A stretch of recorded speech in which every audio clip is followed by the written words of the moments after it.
Hello everyone. आज हम लोग एक पूजा में चलते हैं फिर से। एक्चुअली हमारे यहाँ बहुत पूजा पाठ होती है और ये अच्छा भी है, इससे वाइब्रेशन पॉजिटिव बनी रहती है और बहुत अच्छा लगता है। और इसी बहाने भगवान का ध्यान भी हो जाता है, वरना बिज़ी शेड्यूल होने की वजह से इतना ज़्यादा हम लोग पूजा पाठ नहीं कर पाते हैं। घर पे तो बस सिंपल छोटा सा दिया बत्ती कर लिया और आरती कर लिया, या जो भी आपका रिचुअल होगा आप वो कर लेते हैं और हम हमारा कर लेते हैं। तो इस तरीके से हो जाता है, बट इसी बहाने मिलना जुलना हो जाता है और थोड़ी पूजा पाठ भी हो जाती है। तो बस कीर्तन की तरफ चलते हैं। चले आएंगे भी, चले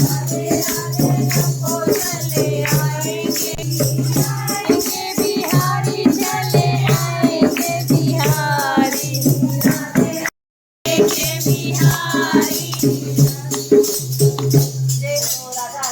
की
Thank you.